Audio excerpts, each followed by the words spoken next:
Hey guys, I just pulled a good drive shaft, and we get a lot of conversation about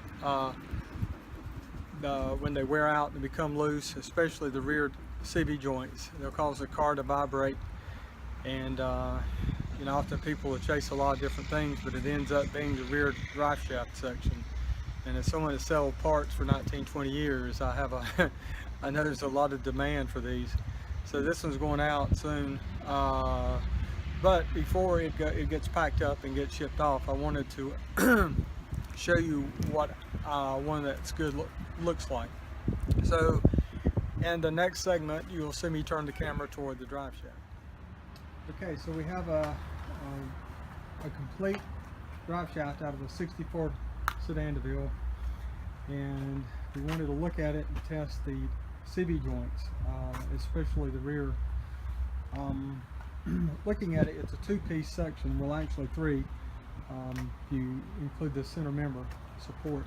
So it's made up of basically a front slip yoke, a U-joint, a front shaft, center member bearing, and bracket assembly. There's a center bearing inside there. You've got a rear section that is made up of a front CV joint, constant velocity joint, and a rear CV joint. So this is the complete drive shaft. One thing that you can test, just looking at one to see if it's any good, the center member bearing support bracket assembly, you've got a rubber piece that'll encase that's made onto the front of the bracket, and you've got a center member bearing. So one good way to just test that is it should just turn nice and smooth. So I don't hear anything, it turns nice and smooth, it doesn't catch. So that looks nice, rubber's intact, looks like it's in really good condition. Often these are cracked and breaking apart. Going to the UV joint, there's not a lot you can tell. This one's pretty tight, it kind of holds, you can tell it's not sloppy loose, and that's one of those things you're really gonna have to feel it. And this one has a good nice tight feel to it instead of the just really loose. But the main thing that we're going to look at is the CV joint, especially the rear joint. And this is one of those things where it's probably easier to show you than to tell you. This should have real strong spring action when you try to turn it. So one that's worn out will just flop around. This one here, I really have to struggle, and for me to, you see when I move it straight across, it's got a lot of spring action in there, and so when I pull it around, when I rotate that, it's really pulling. So when I pull these in and they're worn out, they're loose, they flop around, and the car will vibrate, guaranteed. So that's a nice rear section there. It's again, I can show you, but to feel it, you can really feel pulling against my hand when I try to move it around. So that's a good one. The only way you can really test the front CV joint is you're going to have to remove the front section, which I will do, and I'll look at this one. Usually if the rear is good, the front is good. If the rear is bad, it needs to be replaced regardless. So anyway, this is the spring action you want to look at. See how it just really pulls my hand when I'm trying to pull it around. That was nice and tight. So there you go. Overview of a good drive shaft.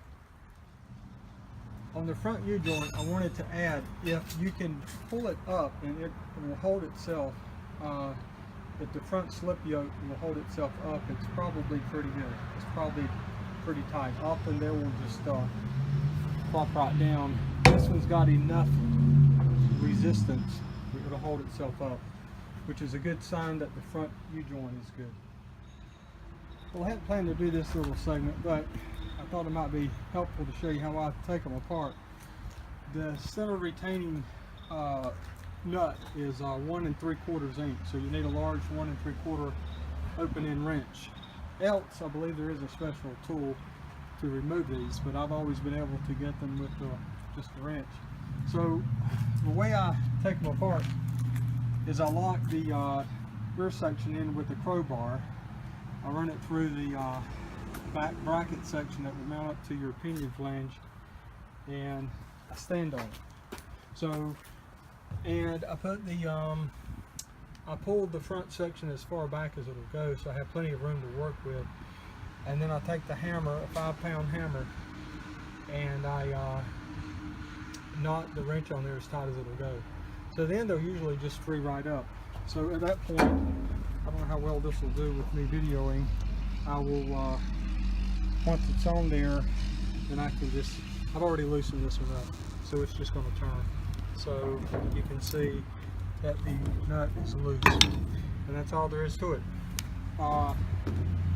That's probably one of those things when I first started breaking cars down. It took me a little while to get the first one off, the first nut backed out. But that's how I do it. Hammer, large wrench, crowbar, stand on crowbar, use the wrench and hammer, get a good tight fit on the nut so it doesn't strip off, and back it off. That's all there is to it. It takes about 2 minutes, 1 minute, not hard at all. I want you to know how to do it. Okay, so once we have the front section removed from the rear section, we can test the rear section front CV joint, constant velocity joint. And we had seen that the rear had a lot of spring action, and we try to rotate it, and it's got a lot of spring action there, nice and tight. So the front will hopefully have also good spring action, and it's not loose. So what I'll do is I'll just take it and rotate it. I'll try to rotate it up and feel the pressure, and you see that it's got a lot of spring action when I move it around. So I'm trying to rotate it so it's pulling against my hand like that, and that's a good one. When they are flop around and loose, that's when they're worn out and they'll cause the car to vibrate. So this has been your video with Jason at Jason's Garage. And see if I can turn it around, and I'll try to do more of these and show you some things I've learned over the last 19-20 years. But I think that this finding a nice rear section that's nice and tight will usually solve the vibration problems. And with that, I will sign out, and until next time, keep on Cadillac.